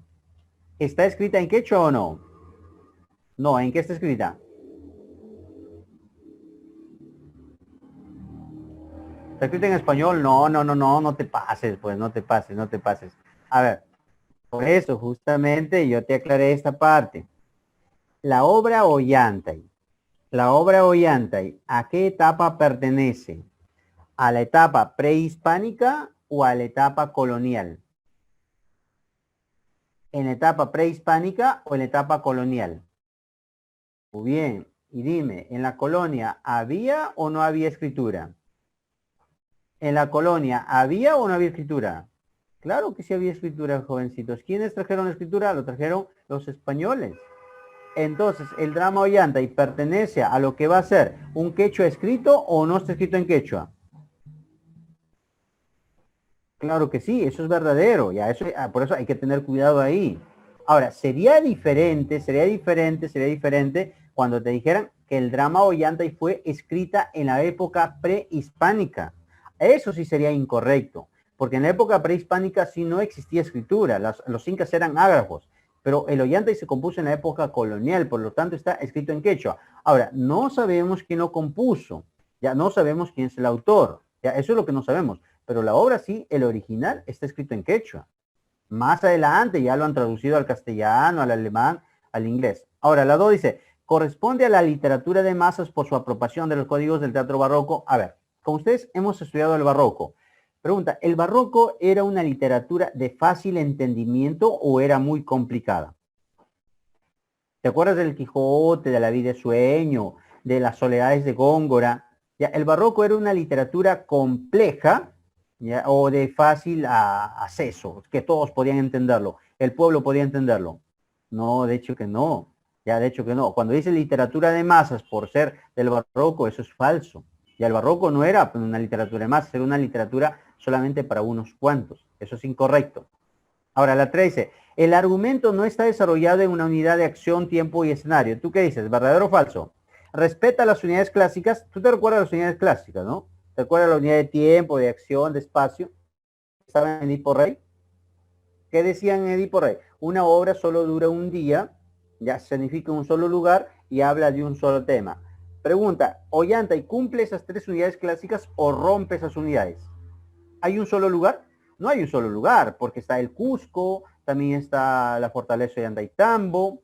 ¿Qué más? No dura un día, pasa varios años. Recuerda que hay como 11 años. Ya son como 11 años. Y no hay un solo tema, hay dos temas. Ya está el amor y también el poder. Así que la 2 sí sería, perdón, la 3 sería correcto, porque dice no está desarrollado, o sea que no respeta. Eso es correcto. Y la 4. La 4 dice, la versión primigenia fue escrita por los amautas durante el gobierno de los incas. Esto es lo que te mencionaba que siempre se equivocaban los chicos. Cuando dice la versión primigenia, o sea, la versión primera, fue escrita por los amautas, no. Esto sí es falso, porque los amautas cuando vivieron, los amautas vivieron en la época de los incas y los amautas no conocieron la escritura. Ellos sí lo transmitían de manera oral. Ya, eso lo transmitían de manera oral. Pero ¿qué se conocía en la época de los amautas? Se conocía la leyenda, ya la leyenda, de eso que un plebeyo se enamora de la hija del Inca, pero es una leyenda. Pero la obra, ¿cuándo fue escrita en la colonia. La obra, lo que te he contado, el teatro en sí fue escrita en la colonia y en quechua, así que la clave sería casa. Tómale una fotografía, por favor.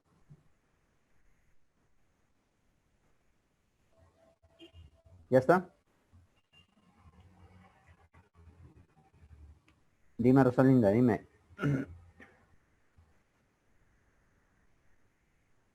Ah, ya, sí, sí, sí, discúlpame, discúlpame. La clave ahí está un poco mal. La clave es dado. Gracias, gracias, gracias. La flecha se ha movido. Sí, sí. La flecha se ha movido, está bien. Ya, ahí está tu clave. La clave sería dado. Sí, la clave es dado. La clave es 1, 3. Ahora sí. Número 2. Indique la alternativa que contiene afirmaciones correctas con relación al argumento de Ollantay. A ver, ¿qué nos dice por acá? ¿Qué nos piden? Ollantay es un valiente general perteneciente a la alta aristocracia incaica. ¿Eso es verdadero o falso? ¿Eso es verdadero o falso? Ya, claro, es falso. Recuerda que Ollantay es un runa. Ya, falso. ¿La hija del Inca Pachacute ama en secreto al gobernador antisuyo? O sea, Cusi Coyur ama en secreto a Ollanta o no? ¿Qué dices? ¿Sí o no? Sí, claro, verdadero. Incluso se iban a casar. Impulsado por el amor, Ollanta decide rebelarse contra el Imperio Incaico. ¿Se revela o no se revela Ollanta ahí? Sí, ¿no? Verdadero. Ya, correcto, correcto. Ya. Gracias a un ardid ideado por Wilcauma se logró la captura de Ollanta. Gracias a un ardid ideado por Wilcauma, no, pues es falso, ¿no? ¿Quién ideó esa treta, jovencito? Esa estrategia es Rumiñahui. Ima Suma exige la libertad para su madre encerrada en la Ayahuasca. Sí, eso sería correcto. Así, ¿cuál es la clave? La de alianza. La de alianza. Muy bien. 3. Dice, ay, Ollanta y Ollanta. Desde ahora en adelante, rival, seré un águila que irá a tu mismo pecho. A ver, eso está fácil, ¿eh? Sencilla, sencilla. Dime tu clave, ¿cuál es? Te arrancaré el corazón y lo arrojaré a los cóndores. Derrocaré con mi fuerza a ese enemigo, a ese inca. A partir del fragmento citado, la obra Ollanta, se puede colegir ¿qué cosa? ¿Qué se puede deducir de ahí? Claro, claro, claro. Claro, él se revela después que pide la mano de Cusicoyo, pero como Pachacute lo rechaza, dice, pues, entonces, ahora eres mi enemigo. Pues. Eres mi enemigo. Se molesta este Ollanta, bastante valiente, ¿no? La clave sería Cachimbo.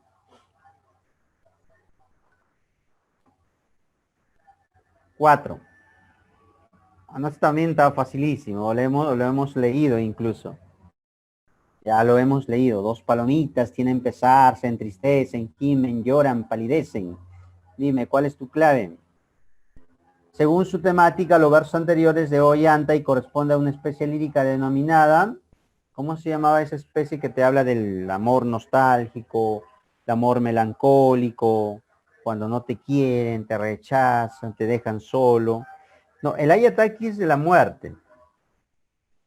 Ayataki tiene que ver con la muerte de un ser querido, puede ser de papá, mamá, o también quizás por ahí de la amada.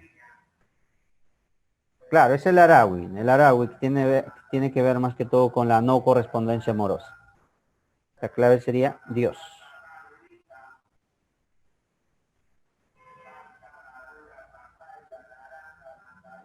5. Eso también está sencillo. Tupayupanqui, Ollanta, he aquí a tu esposa, desde hoy venérala. Ven a mi pecho, ven hermosa paloma a devanar esos ovillos. Sí, tú eres la prole de Coyur. Habla, ¿cuál es tu clave?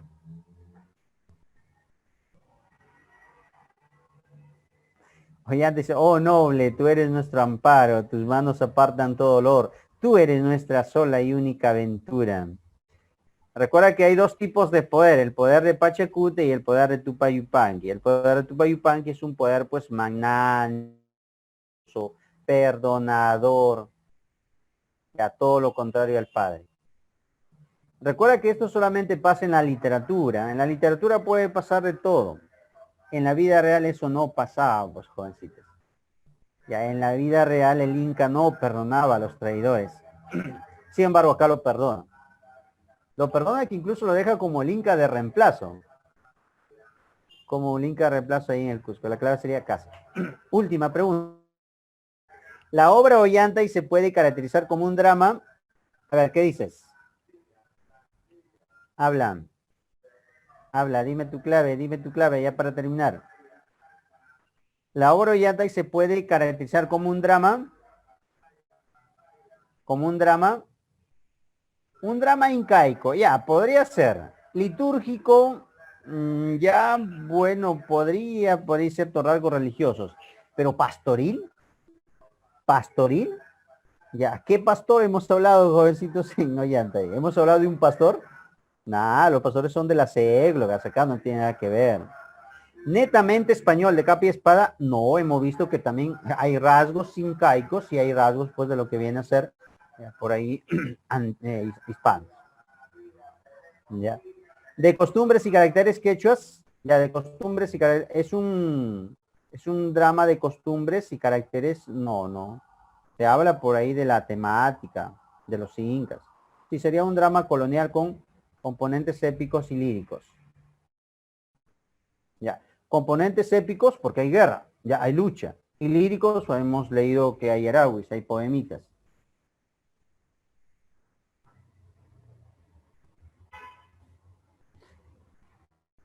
Ya, bien, ahí están las claves. Ya, ahí están las claves. Ya, sí, sí, también hay chasquis para llevar los mensajes. También hay chasquis que llevan los mensajes. Y ahí están tu retroalimentación.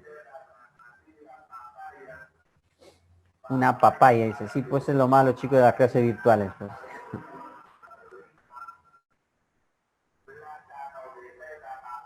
La suerte es que ya terminamos la clase.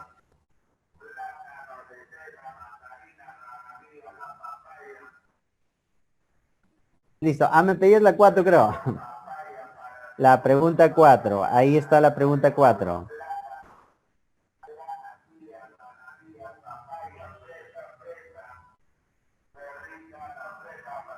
Muchachos, ya para terminar, ir a comprar mi fresa con mi papaya para el juguito.